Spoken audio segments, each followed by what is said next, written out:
Welcome to Trina Talk.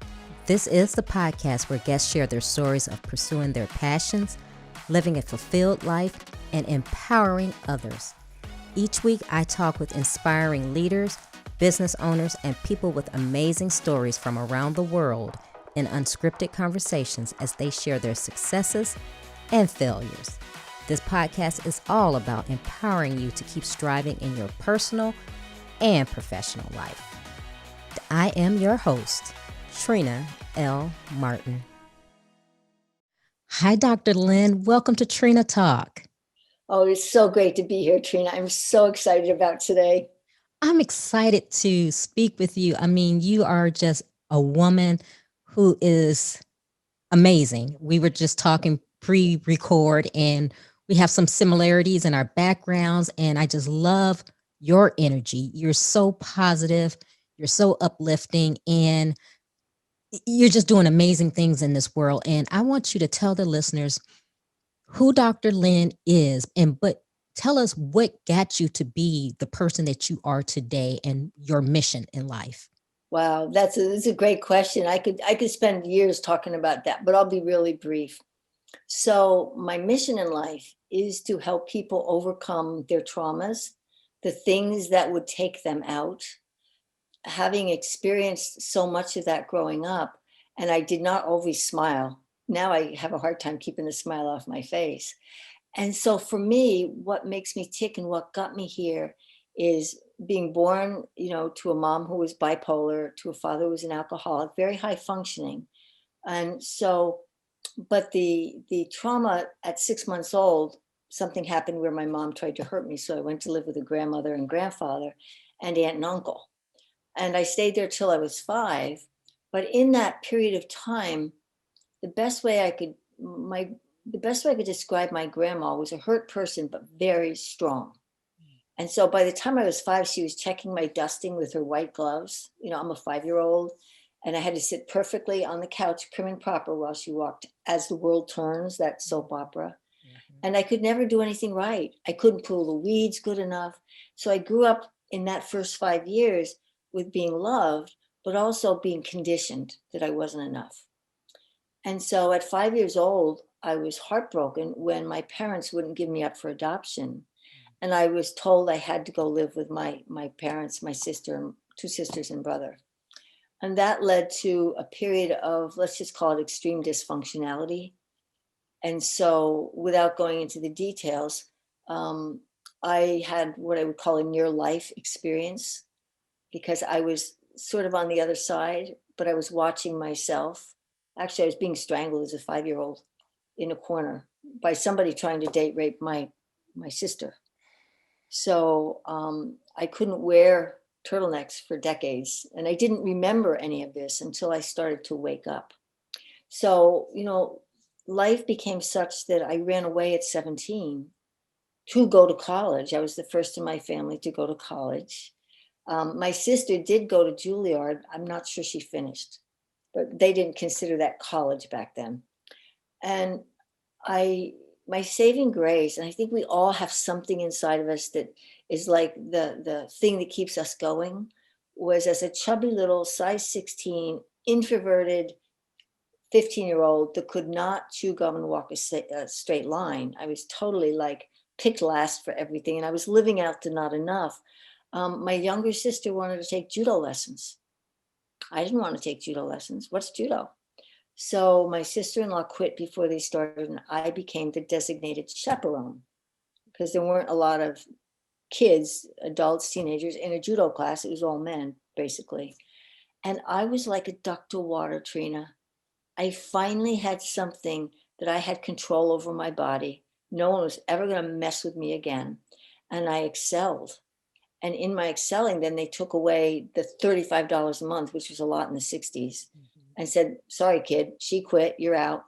And I was not about to stop, because I found validation there. It was all men. I mean, it's like, but I could throw them all.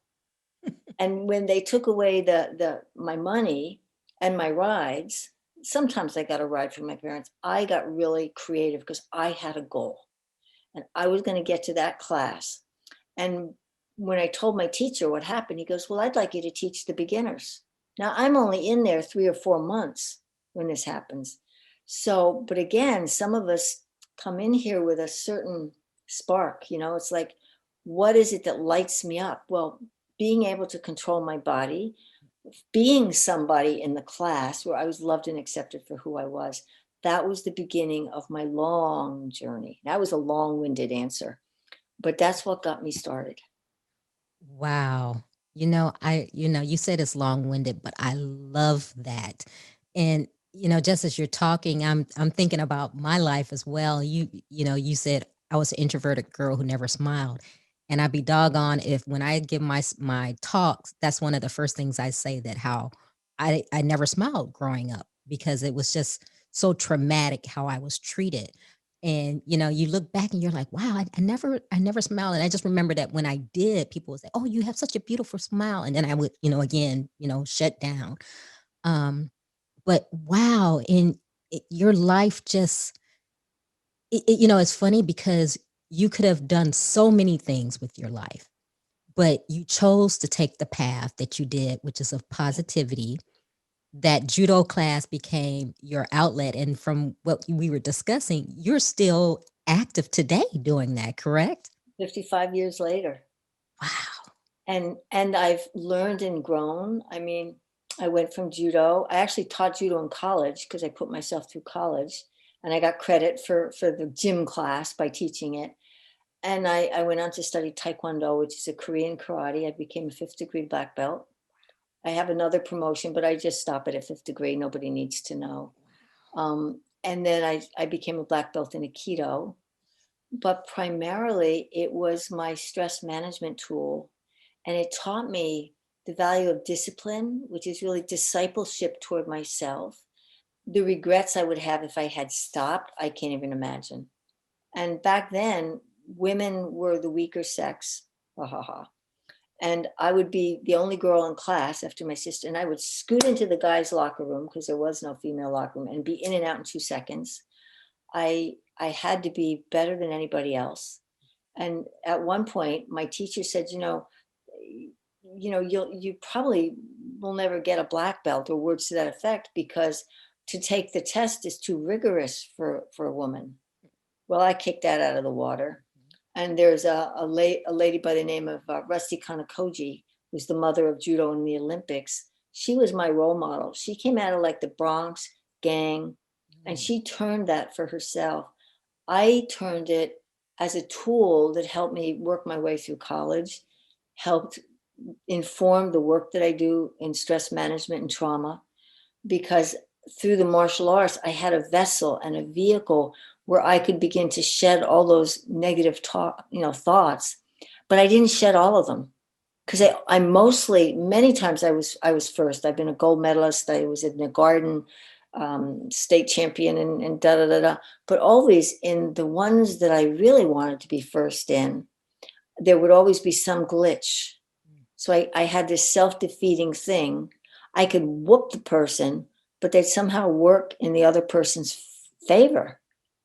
Like my first gold medal trophy tournament, I went to the bathroom and I was a brown belt. And when I came back, they gave it to another woman with the same name who was a black belt, same first name. And all the guys that were there said, no, you got the wrong person. And so my life was like, I'm the wrong person. And so that's one that came with me until maturity, and it still rears its little head, Wow. and so my saboteurs, the voices that saved me as a child, are not my friends now. And so that process of people pleasing, which I developed really early, I mean, that's a survival mechanism. And then my hypervigilant, oh my God, I am so hypervigilant. I can feel people behind my back, and they're not even moving. Sometimes it's almost as though I can hear them breathing. And so a high level of that hypervigilance, but I've turned those things for me in the work that I do with trauma. I can just sit with somebody. They don't have to say a word. I can just read them because I've been there. And everybody's different, but we're all common into the things that hurt us. hypervigilance, nitpicking details, not trusting. Oh Lord, I didn't trust anybody. And I was a loner for how long? Because everybody let me down. Yeah. And life has been kind to me in a sense. This is looking at things from looking back, because every obstacle I had, Trina, made me stronger and more loving. I had to go through my angry stage. Oh man, I was, forgive me, an angry, self-righteous bee. And I'll leave it at that. And that's how I kept myself safe. Right. And now the transformation, I literally have transformed from who I was into who I am now. And it's been quite a journey. Wow. I mean, I'm just shaking my head in agreement because I can relate to everything you're saying. And I hope the listeners, well, I guess the listeners who have been where we have been and where, what you're saying, they can relate on their own level as well. But tell me now, since you've worked past that trauma and you're starting to use those that journey and that wisdom that you gained to help others, who do you help and how do you help them? Well, I help the people that God sends me. It's like I say yes to almost everyone unless it's a no. And there are those that I refer out, those that are unwilling to heal, that just want to repeat the loop. I understand that loop. I was caught in it. But for over 30 years now, I've been working with people who have had horrific traumas, and they still want to get out of them and they don't know how, because those voices are so entrenched. And from a physiological stance, every time that negative little thing comes up, your neural pathway gets stronger and the sheaths get stronger, and it's harder and harder. The thing I think that pushed me over the edge, I always wanted to do good, but in about 1980, oh Lord God, I was still at Giant Stadium. I worked as a buyer at Giant Stadium when it was Giant Stadium. Um, I made a commitment that I wanted to be a clear and perfect vessel Mm. for the light of God, and that I would, everywhere I went, I would bring something better, leave the place better than when I can. And that God and light and sound, because the sound is the beginning word, and it's a vibration, that I would embody loving, even though I still wasn't loving myself. And I still have days when I wake up hating myself, and I wake up with it. I go, oh, no, no, no, barking dog. I know you have permission to live here, but sit. Right. I call those negative voices, Jesus, stop barking. I know you're there. And then I turn my attention to what's positive in my life. If I didn't have gratitude, and I didn't have forgiveness for decades. My daughter was actually grabbed out of my hands when she was 12 by her bipolar dad. I recreated my life based on the traumas of those that came before me. And that's the thing that we can shift. Mhm. And that's what I help people do. I help them shift awarenesses from the glass is half empty to, wow, look at what I have. I've gone through this compression, this being the fires of life, like a diamond. Right. Some of them get extruded at 2,000 degrees and add a little tiny tune. Yep. And then when they come out, they're not looking so pretty and people ignore them. And yet, what I help people do is polish those things that they think are occlusions or flaws, and turn those flaws into their mighty strengths. Mm. Oh my goodness. You are job dropping so many gems right now because it's a cycle. And I don't know about you, but it took me a long time to work past my trauma. And like you said, even sometimes I get those, you're not good enough. What do you think you're doing? Things Mm. that creep up in my head. And I'm like, no, no, no, this is not it. And it took a lot of work for me to get to the point where I am now. Yep. When you work with people, and you tell them that, hey, this is going to be a journey. This is not a, fix me quick solution. This is really have to put in the work and do it. And like you said, sometimes they do, sometimes they don't. Do they really understand what you're saying when you tell them what Well, has to be done? the interesting thing is I don't tell them anything. Okay. I invite them to share with me why they're here. Mm, And I'll get the story through the lens of the barking dogs. mhm, And then I just sit with them, Trina. I love them. I don't expect anything from them. What I will say is nobody's broken mm, and nobody needs fixing. We just need awakening to who we are. mm. Love that. And that's been, I mean, it could have some of the things could have taken me out and almost did. I got really, really sick at one point. Um, Things that shouldn't happen to anybody, any mother, any person. And yet, somehow or another, that always looking for spirit, Mhm, that thing kept me from knowing I wasn't alone. Because the thing that breathes us, mhm. that's another word for God. Yeah. And I work with all nationalities, all religions, all over the world. But the one thing we have in common is the breath. Mm, And so the breath it's just is. And when we're born, we take our breath, sometimes with a little whack, which is a mhm, trauma. mhm. And then when it's time to leave, we may want that breath more than anything in the world. But our time here is done. And that's not the end. That's just a chapter. Wow. And so having had that experience, I say not that I believe, not that I've learned, but I say that I know Mm, that there is grace extended to all of us. And it says, yeah, faith is a grain of mustard seed. Man, I had half a mustard seed when I started, you know, and so many losses. And yet, by God, I was going to turn those losses into something positive. yeah. And sometimes I did, and sometimes I didn't. And Wow. it's like, wow, it's right. And to be where I am now, speaking with you, is nothing short of a miracle. Because growing up, they used to say, girl, you got a voice. And I wouldn't say a thing, and I made myself invisible. Mhm, And that brought me through much of my life. I got by being invisible. mhm, I was a workaholic, overachiever, and I remained invisible. mhm, And I watched and how the jealousy comes in. I watched people that I had worked with go on to amazing things. Lord, how come I'm here in my little corner, just mhm, working with people behind the scenes? And I still do. But it's hard now because I'm being kicked out of my mhm. nest. And that's part of the book. That's part of the books. I've written five, three were bestsellers, and it's not me. It's like I hear something like, you're going to write a book inwardly in my inner wisdom. This was Thanksgiving. This was the book that was called Soulless. And I came home from Thanksgiving dinner at my friend's house, and I'm hearing, you need to write a book. I said, really?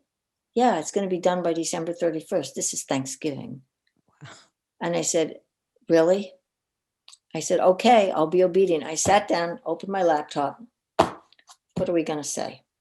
And the first thing that came out of my pen, my consciousness was my red Chevy van, and I almost ran him over. And the incident that could have taken his life gave him a wife and me a man to treasure. Oh my goodness. Okay, so you have to elaborate on this story. So, well, my husband that passed away that I told you about, I helped someone who was president of Colorado National Speakers Association, and I was involved with them. And so he asked if he could stay at my place and if I would set a hotel room for him to do a storytelling workshop. I said, sure, I'll do that, Doug. And I did. And he stayed with me. And he asked me this crazy question like, Lynn, would you ever get married again? I'd been married for 17 years to my first husband, who became bipolar. Welcome to the history repeating itself. And I wasn't going to go. And then he said, would you ever get married? And I said, no. And then I thought, well, if I met a man that loved his wife as much as you love yours, I would consider it. And that night, I got the inner direction to go to that place, and I pulled up in front of the hotel. This man got out of a taxi, walked across in front of me, got on the curb, and then turned around and stepped in front of my car that was now moving. I stepped on the brakes, and my first thought was, oh God, he's going to the same lecture as me. And so sure enough, I go upstairs. There's this guy sitting in the front row. The seat is behind him. And he was my neighbor. And I said, and we talked a little bit. And I said, well, you live right around the corner from me. Why don't I just drop you off? And so I dropped him off. And one thing led to another. And the man I almost ran over became the man I married 6 months later, after having been separated for almost 12 years. And I literally got in my prayer chair and I said, God, and he had a handicap, which didn't mean squat to me. I said, God, do you really want me to marry this dude? And I said, I'm not getting out of my prayer chair till you give me a yes or a no. And 2 hours later, I open my eyes and I hear, he is the one. What did he say? Rejoice, renew, for he is the one handpicked by God for you. So that's how we got together. And I was told inwardly how long he'd be in my life and that he would probably pass before me, which he did. It didn't prepare me, but the loving that we shared healed both of us. And that's the willingness that the voices would say, don't ever open your heart again. It's bad news. That's the safety one, the barking dogs. I risked opening my heart because it was an inner prompting to risk having my heart hurt again. And would I do the thing that I was being challenged to do? And I've had, a lifetime of practicing that inner obedience. Because when I listen to the intuitive, wise one inside of me, it may not always be easy, but it's so good at the end. Right. And when I don't listen to that intuitive inner wisdom, oh man, it's deep doo-doo time.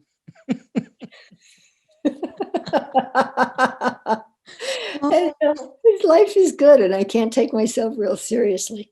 Wow. I mean, that's just an amazing story. It gives me hope for love again, because like you said, I've been through so many things where I had closed off and I said, nope, never going to do that again. Just be a loner and go through my life. But as I'm getting older, I'm like, I would like to have someone to spend the second half of my life with. So hopefully, God has someone that he'll reveal to me. Totally possible. I mean, this will be my fourth marriage.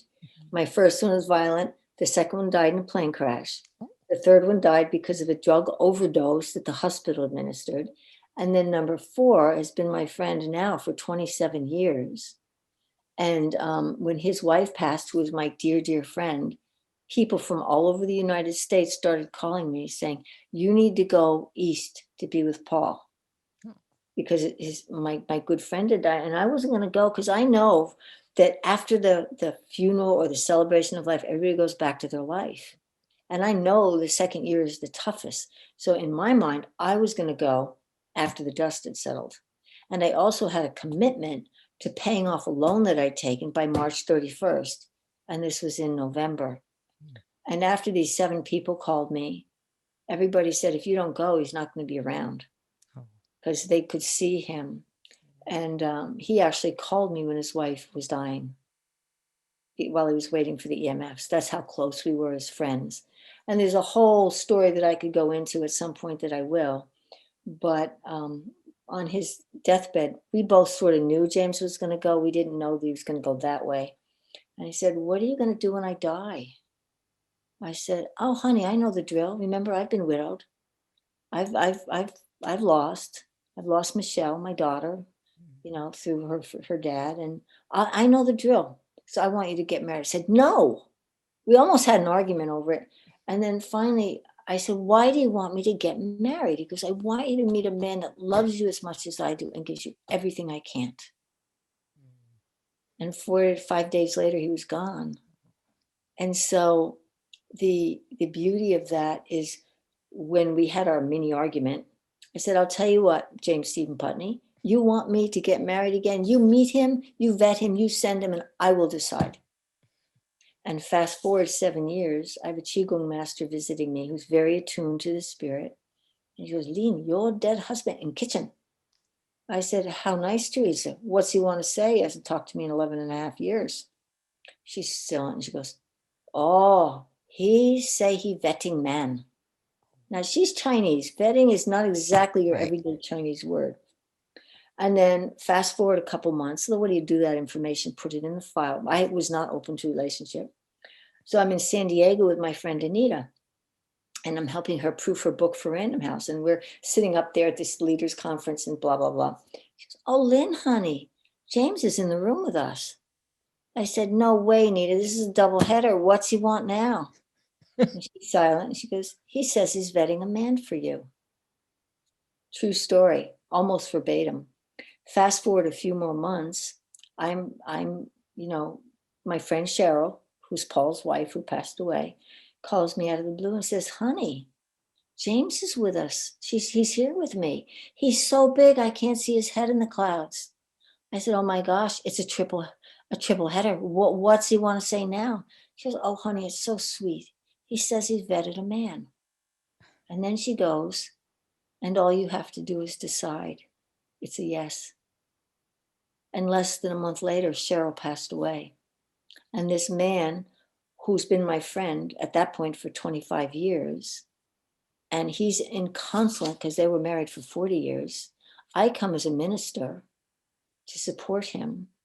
And in the long story short, the spirit conspired, my deceased husband and Cheryl conspired to get us together. And that's a mystical, magical story. And every word of it is true.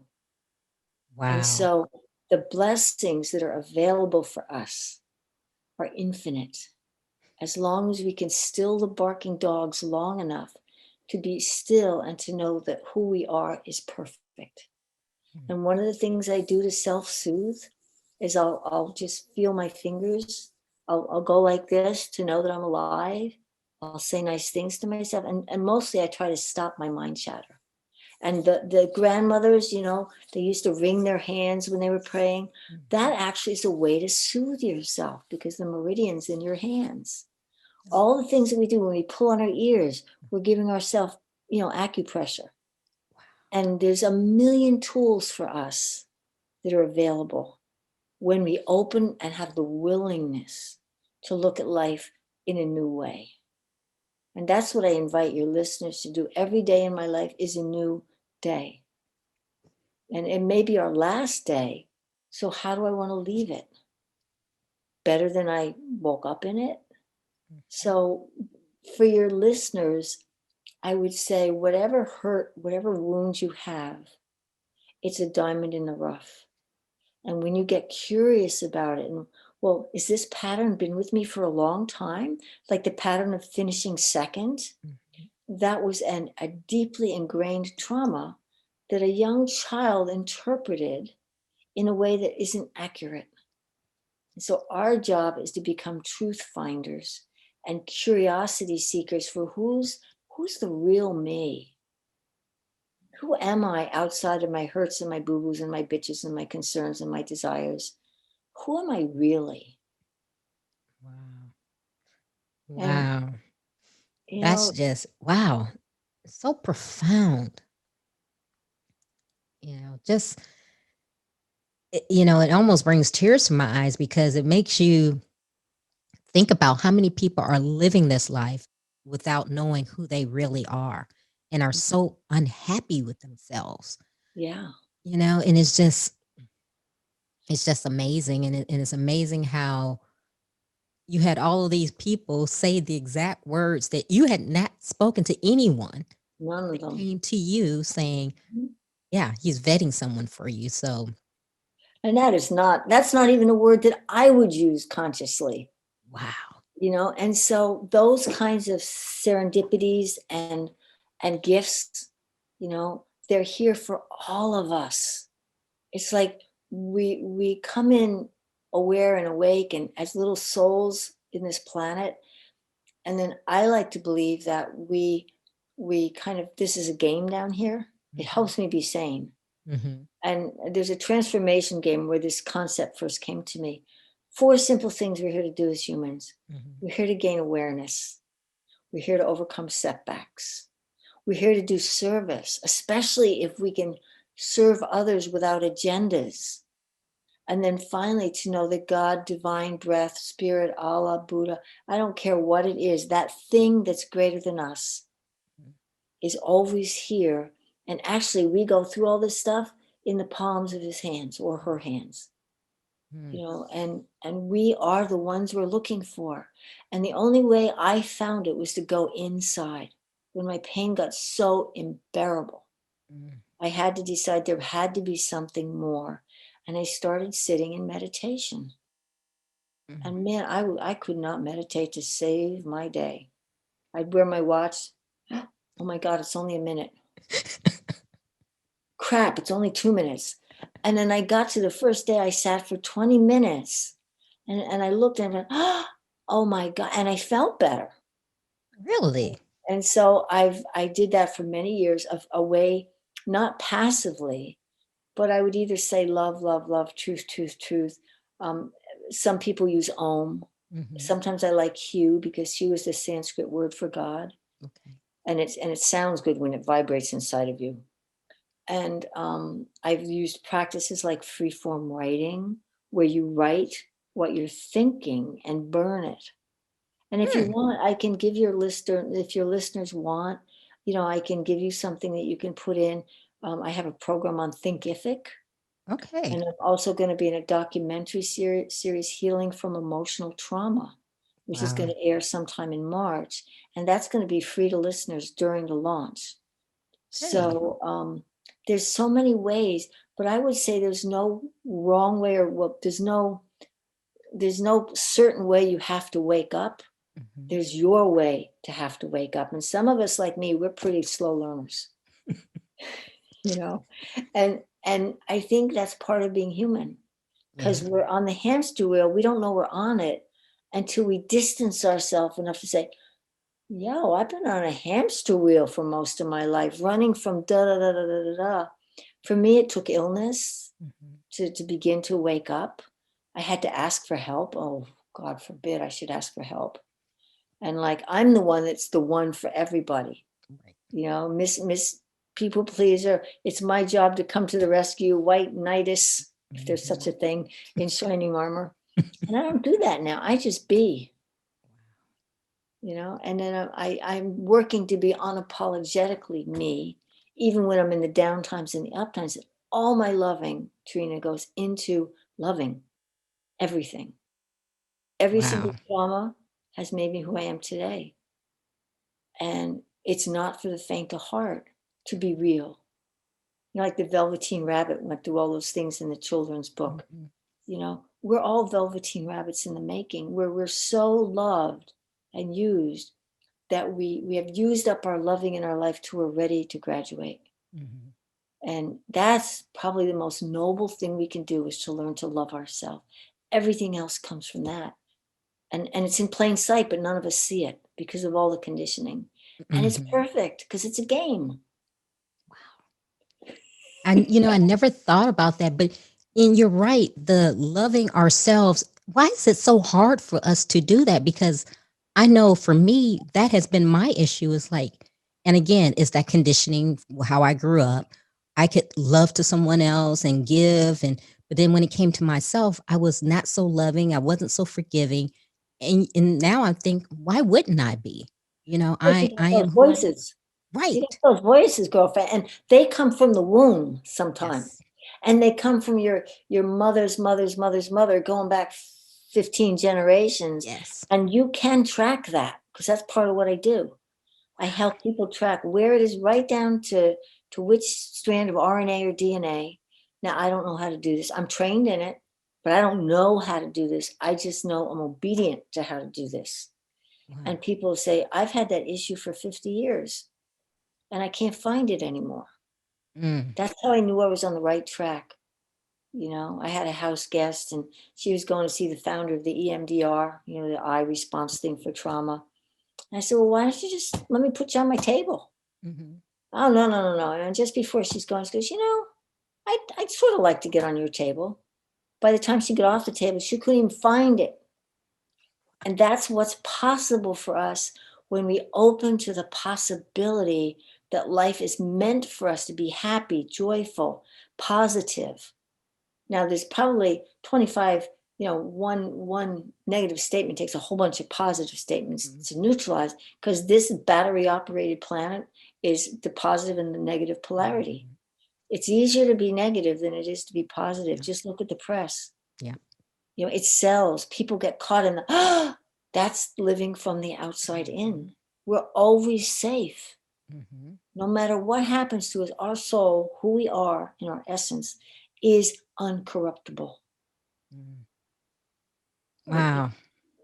And I've worked with murderers, pedophiles, rapists, ex-offenders. I've worked with PTSD vets, people that have been held up at gunpoint. And it's like we're all different and we're all similar. And when we learn to love the similarities and honor the differences, that's heaven on earth. And that's where I like to believe we're going. People like me, there's a lot of people out there doing their work based on their life story. So I invite people to join the positive joy movement. And it starts with smiling. Yeah. And in Chinese, I studied in China at the University of Beijing and in Taiwan. The number one energy exercise that you can do to change your life is to smile. Wow. And these muscles, they control a lot of stuff in your body. And it's hard to say, no, no, no, no, no, when you're going, no, no, no, no. And if you say, no, no, no, no, it's like, oh. If you say, yes, yes, yes, yes, yes. And one of the things I do with my clients is I have them, after we do the session, as I have them go, joy, joy, joy, joy, joy, joy, joy, joy, joy, joy, joy, joy, joy, joy, joy, joy, as high as they can get. And that begins to change the dynamics in the brain. And it's as simple as choosing to find the good, no matter how crappy it is. I call it the happy crappy. You get out the other side, you laugh at it. If it's going to be funny, my teacher said it's going to be funny in 5 years. Why not make it funny now? Yeah. And so that's kind of how I live my life. And that was another long-winded answer to a question that was so poignant and profound. No, I mean, I'm loving it. And just everything you're saying is just really resonating. At one point, I'm thinking, oh my goodness, am I a mirror? And she's like looking at me and reading me because it is just, it's so profound and I love it. I love the positivity. I love the working past your trauma and being of service to other people to help them. I mean, just think what the world could be if we did that, if everyone did that, because we all experience something, right? Exactly. And if we could take whatever that negative force and turn it around and try to see the good or take the lessons from it to help someone else, it would be a better place to live. Yeah. And you and I both know that it's just so amazing that you exist and you're doing what you do. And it's not for everyone. Everyone can't do that. Everyone doesn't want to do that. And I have found that there's more people who would like to condemn and judge you. Like, you were saying, you get past your, that talk in your head, the dog's barking, and then there's somebody else be like, no, no, no, no, remember, da, da, da, da, da. And you're like, okay, barking dog. Yes. I just label it barking dog. Yeah. I labeled my inner judger. We all have an inner judger, everybody, no matter who you are. I called my judge, Judge Louis. And somebody said, why do you call it Judge Louis? I said, well, that's short for Lucifer. And that's a metaphor for the darkness, the unknowing of love, the thing that wants power over rather than shared loving. And I believe people like you, your listeners, all you have to do is start smiling. And that's a tougher challenge than you can imagine. Oh, yeah. And then silently, when I walk by people on the street, frequently I'll go, God bless you, inside. And one time I did this when I had an office in Santa Monica. And, I knew all the homeless people because the church park was across right at the end of the block. And this is going to sound mystical and fantastical and not true, but everybody hears everything because the morphogenetic field, which is quantum physics, we are all connected and ultimately one being. And so I walked by this homeless guy that I hadn't seen ever, tall guy, maybe in his 70s, kind of skinny. And as I walked by, in my mind is, and God bless you. And I got about 3 steps away, and the man goes, "That was the nicest thing anybody's ever said to me." And I turned around, I said, "You heard me?" "Yeah, I heard you." Mm. And I ended up hugging the dude, and I went on my way feeling like $1,000,000, because it's not often that you get to have the loving come back immediately. And that was like, for me, it's like, whoa, that was Twilight Zone. And yet this man heard what I thought. And it's Wow. happened more than once. So what we put out in our environment is felt by everybody. All you have to do is walk in a room with an angry person, Mm. or if there's a riot. It's a contagious thing that people that would never do that get sucked up in this negative vortex of energy, which is the barking dog energy, whose job it's here on purpose to strengthen us in our loving. Mm. And then they go, "Why did I do that?"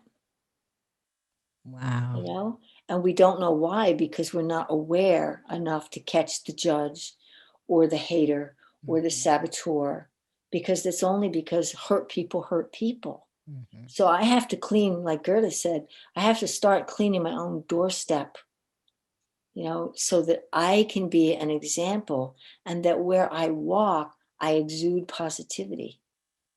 And I know when I'm not, because it's really visceral inside of me. Mm. It's like, "Mm, okay, Lynn, we need a chill pill." Mhm. Before I think I'd been with clients all day and working on stuff, and I said, "I need a shower Mm. before I talk to anybody." Yeah. So I went upstairs, I washed my hair, I did everything I was telling you. And I like to do things early, so I had everything set up. And Mhm. my hair dryer didn't work. It died. And the old me would have been, "Ah," and the new me said, "Well, where's my pony clip band?" You know? And so that's not a big deal, but there was a time that it was a very big deal, Mhm. when I was judging myself through the filter Right. of what I needed to do to be safe. But what we do as children, what I did then was then, we need to upgrade all those stories and go back and comfort that younger us. "Oh, Lynn, mom was really not knitting with both needles. She Mhm. didn't know what she was doing when she hurt me. Yeah. She was hurting herself." And be really transparent. I came home from school when I was 17, and the cops were in the front driveway. And the officer said, what did he say? Something about, I said, "What's going on, officer?" And he goes, "Well, we found your mom naked in the neighbor's closet across the street. She had a nervous breakdown. And he said that she ran away because her husband was trying to kill her." Mhm. And so that may have been an energetic truth, because they were at each other's throats for decades. And my mom got committed. And and then one thing led to another. And ultimately, for my own safety, that's when I left. Mm. And I went to live with my aunt and uncle, who was still alive. That didn't last too long. And so then I finally ran away, and I lived with the parents of my future in-laws. I mean, the my future in-laws. Mhm. And I paid them rent while I finished college, And so those things, all indelibly imprinted in me, have now become stories of overcoming. And so we can use our story to change the world right now, starting right here. Mhm. That's what I would say for your listeners. It's never too late. Mm. I've worked with people in their 90s who've healed traumas from when they were 6. And all of a sudden they got the spring in their step and the burden's off them. Yeah. And I've worked with little ones that are like 3 years old, who beat up their 18-month-old sister and won't let mama leave the room without wailing. There was even hope for that little one. And the way I did it, she cleared it, and then she realized her mom had been gone to the bathroom, and she started to throw a temper tantrum. I got down on the floor and went, "Wah!" with her. She looks at me, she goes, "No." But that was the ending of her being, upstaged by a younger sibling, Mhm. and she felt unloved. And I said, "Mommy loves you." And her mom came in and picked her up, and then she stopped beating up her 18-month-old sister. So loving goes a long way, and it's free, and Yes, it it can't does. tax it. Wow. You can try to steal it, but there's no tax on loving, Wow. except an increase in every area of your life. Mm, wow. So you mentioned your books, that you're a best-selling author. You have 5 books, correct? Yeah, at last count, there's probably a few more ebooks in there, but yes, right now, 2 of them are active. One is called Soul Lifts. Instead of a facelift, you give your soul a lift from bumps to brilliance. It's what I call toilet material. You can read it in a sitting. And it starts with the Chevy van story and how people that I know, I have their permission, their stories pretty much in there verbatim, except for Vanessa. Vanessa's a combination between 2 people. And then there was my first book was Heaven's Helpful Hints. It's out of print. That happened when my house burned down and the Chinese restaurant became my office. And I was working with a woman and I asked her a question. She goes, I don't know the answer to that. Close your eyes and ask your soup. And she went, how did the soup know? And I didn't. I says, because there's God in your soup. There's God in everything. Right. So that one's done. And the one that's just been a best-selling book is called Beyond Lovelyville, a parable Wow. of self-awareness and rising above trauma. It is actually autograph. You know what I'm trying to say. It's my autobiography through the eyes of little creatures that live on a pond. And they discover for themselves how to heal those traumas and those parts of themselves that are not loving. And then the one coming out in July is called Love You. Mm, And the subtitle I still don't have yet, but it may be The Best Is Yet to Come, mm. because that was pretty much my last love email to my husband. He passed away shortly after that. And so that book is literally as it was downloaded and printed from my files. And it's pretty much going out the way it is so that people can actually see what a real loving relationship is possible, regardless of all the odds. That's probably the book that my husband would be most proud of, my little angel in heaven. Wow. So, and I just want to thank you. And I think maybe we've covered the 10 questions or maybe not. Not yet, but we can skip them, because I mean you have given me so much stuff. I may hit on just a couple of them Okay. that I wouldn't mind asking you. But I'm just I don't know where the time has gone, because I have just enjoyed our conversation and just the wisdom and the positivity that you just emit from you. It's just amazing. I mean, I love it. And like I said, it's like having a mirror and someone looking at the mirror and you're going, oh my God, I'm like that too. So, um, that has been great. But I'm going to ask you just a couple of the questions. I'm not going to get into the 10 because we're wrapping up for time. But what is your definition of success? Loving everything. And how do you recharge? Oh, I meditate, I pray. I have friends on Zoom. We do Qigong like practices together. I have a wonderful community that not only loves me, but will keep me on course. And I have a new husband that adores me that I've known for 27 years. And we are in such partnership because he's a minister, I'm a minister. We're both dedicated our life to God and service.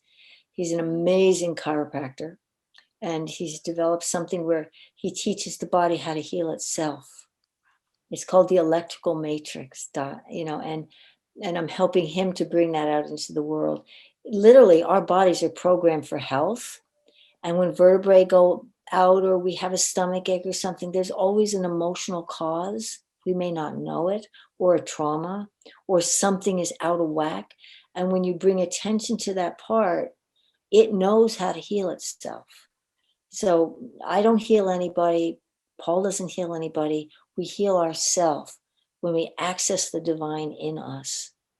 And so those are some of the things I do. And I'm curious about when I get out of balance. I'm fascinated by my humanness, and Teilhard de Chardin got thrown out of the church for saying this, but we are spiritual beings having a human experience.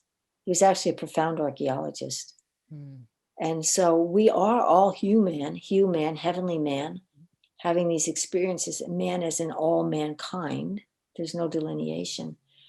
And that knowing that we're all one family, when I see stuff in the world that I don't like, I take ownership inside of me for any time I have ever been that, done that, thought that. Because since we're all literally one in the body of God, my brothers and sisters are showing me I'm out of balance. So I get busy working on me and correcting my faults. That's also my definition of success. Wow. Oh man, Dr. Lin, we could just go on forever talking, but we're going to wrap this up because it has just been so amazing.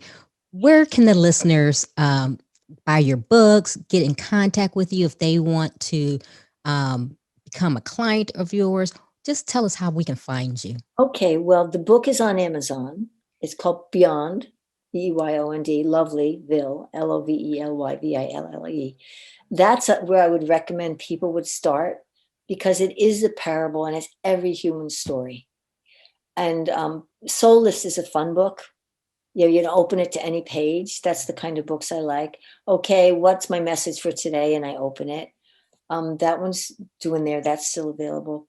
They can go to my website, or if they would like to get the free program, it's basically, they would email my virtual assistant. It's va.drlinmorel at gmail.com.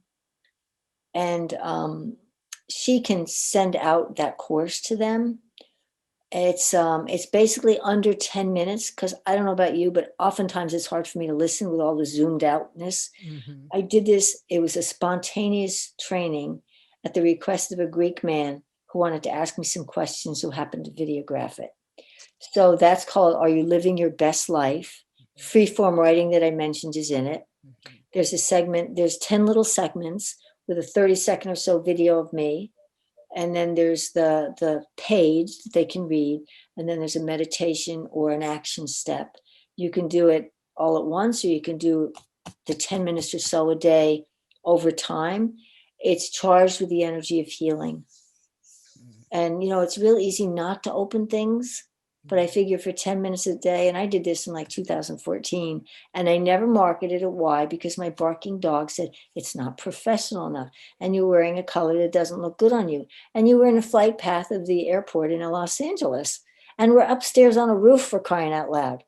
And so it's perfect because life is messy. And if we strive for perfection, that's for dead people. We can make them perfect. Right. But we're all God's creation in expanding and loving, so that it all goes back to the spirit. And then all of us heal. When one of us heals, there's a ripple effect across the whole planet. So they can find me that way. It's my website is drlinmorel.com. It's mostly a placeholder. And if they want anything in particular, do they want to have a group Zoom or something, we can work something out, you know, where I can make it easy for people to attend. And there's so many ways, but the book is probably the easiest way, because it's you know, it's not a big investment, and they can get the Kindle or the written. I like the written because it's real in today's world of electronic stuff. So, and it's a reread over and over again. My prayer is it become a classic, like Charlotte's Web, or and I have a quote on the back that this book is the best of the Chronicles of Narnia, Lord of the Rings, and Charlotte's Web. And I hadn't read some of them at that point, but you know, so that's what I would say. And mostly access your own wisdom, because you're the one you're looking for, to all the listeners.